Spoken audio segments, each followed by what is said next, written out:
When he said he was going to a bachelorette party, I laughed it off. Go have fun, I told him. After all, trust is the backbone of marriage, isn't it? But then, he didn't come back. One night became two. His phone went dark. My messages went unanswered. My mind spiraled. Was he hurt? Dead? Or worse, hiding something he never wanted me to see? And when I finally uncovered the truth, when I saw what he had been doing during those lost days, my blood ran cold. Because betrayal doesn't always knock on the front door. Sometimes it lures you into the shadows. I used to believe we had a bond no one could shake. He was my husband, my best friend, my safe place in a world full of chaos. We had routines that felt comforting. Late-night talks in bed, Saturday coffee runs, lazy Sundays with movies playing in the background. People envied our relationship, and I wore that envy like a crown. So when he said, "Babe, it's just a bachelorette party. The guys are dragging me out. Don't worry, I'll be back tomorrow," I didn't question him. Why would I? Trust to me was sacred. But that night, my chest ached with unease. His phone location pinged once, then went dark. Midnight bled into morning, and still, no sign of him. I told myself not to overthink. Maybe he crashed at a friend's place. Maybe his battery died. Maybe... But then came day 2. Then day 3. His clothes hung in our closet like ghosts, the silence of our home louder than any argument we'd ever had. And inside me, something snapped. This wasn't an accident. He was hiding something.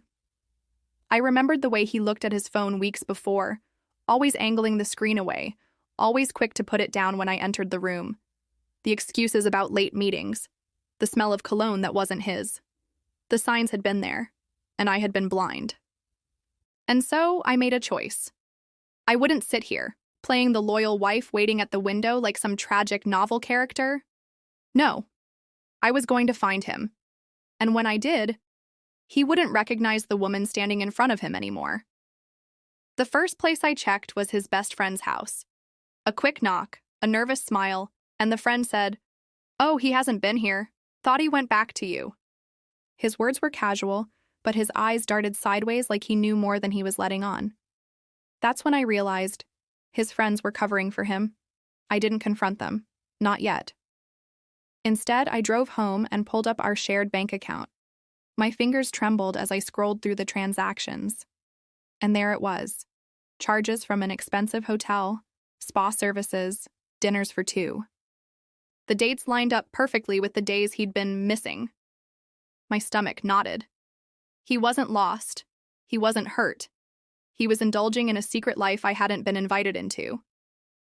For 2 more days, I gathered evidence quietly. I hacked into his email, something I never thought I'd do. But desperation turned saints into sinners. I found reservations, invoices, messages. All of it pointed to one truth. He was staying with someone. Not just staying, celebrating. The final blow came when I drove to the hotel and parked across the street, heart hammering against my ribs. I waited, gripping the steering wheel so hard my knuckles turned white. And then I saw him. He walked out, not alone, but with a woman clinging to his arm. She laughed, tilting her head back, and he kissed her cheek like she was the only woman in the world. My husband. The man who swore I was his everything. I couldn't move. My body shook with rage and disbelief. Part of me wanted to storm across the street and rip the facade off his smug face. But another part of me whispered, "Wait, don't just react. Expose him where it'll hurt the most, where he can't hide behind lies." So I planned. I followed them discreetly, my pulse racing as if I were walking a tightrope between despair and revenge. They went shopping together, had dinner in dimly lit restaurants, and paraded around like a couple in love. Every step, every laugh, every stolen touch felt like a knife carving into my chest. But the knives sharpened me. That night, I called his family. Calm, steady, calculated. I suggested we host a welcome-back dinner since he'd been away so long. His mother lit up with excitement. His sister agreed instantly. The trap was set. I didn't tell them what I knew. I didn't hint at the truth. I wanted them there, front row, when the mask slipped. And as I looked at the evidence piled on my phone, the receipts, the emails, the photos I'd taken of him with her, I felt something inside me shift. The woman who trusted blindly was gone. In her place stood someone sharper, colder, unrecognizable even to myself. He thought he was playing me, but soon I'd flip the board entirely. The night of the welcome back dinner, the air in our home was thick with warmth and laughter. His family filled the table with chatter, clinking glasses, and smiles. They believed he had just been busy, maybe overworked, maybe distracted. None of them knew the storm that was about to strike. When he finally walked in, my heart nearly stopped. He looked polished, confident, the same man I once adored. He greeted his mother, hugged his sister, and then turned to me with that familiar smile, like nothing had happened. But then, the doorbell rang. I had timed it perfectly. He froze as she walked in, the woman I had seen at the hotel, the one who had stolen his whispers, his kisses, his nights. She looked confused at first, then horrified as she spotted his family gathered around the table. Silence spread across the room like a poison. His mother's fork clattered against her plate. His sister's eyes darted between us, searching for answers. I stood slowly, my hands steady even though my blood roared in my ears. "I thought it was time," I said, my voice calm, sharp as a blade, that everyone met the reason he never came back to me. Gasps erupted around the table.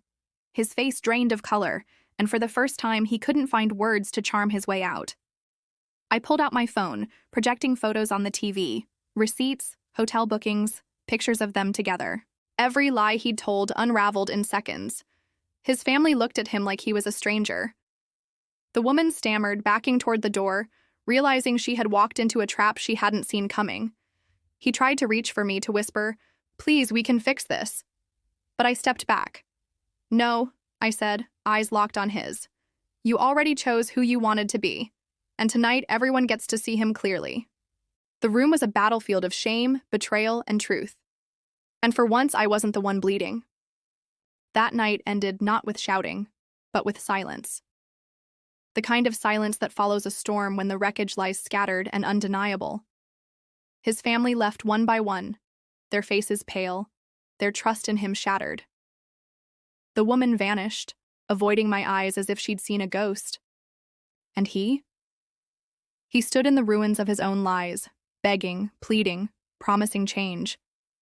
But each word felt like ash in my ears. For years, I had been the woman who trusted too much, who excused the late nights, who believed love was enough to protect me from betrayal. But in that moment, I realized something powerful. Betrayal doesn't break you. It transforms you. I packed my bags that very night. No hesitation, no backward glance. I left him standing in the doorway, calling my name, his voice shaking with a desperation he had never shown me when it mattered. The following weeks weren't easy. My heart ached, my mind replayed every memory, every kiss, every lie. But slowly, the pain hardened into resolve.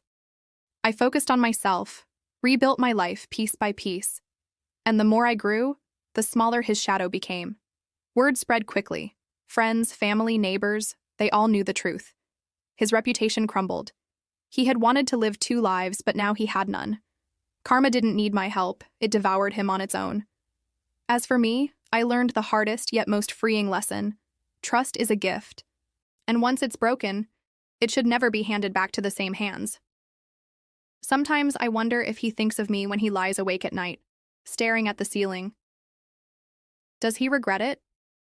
Does he wish he had come home that night instead of vanishing into betrayal? And yet I don't need the answer. My life is proof enough. Because in the end, losing him wasn't my tragedy.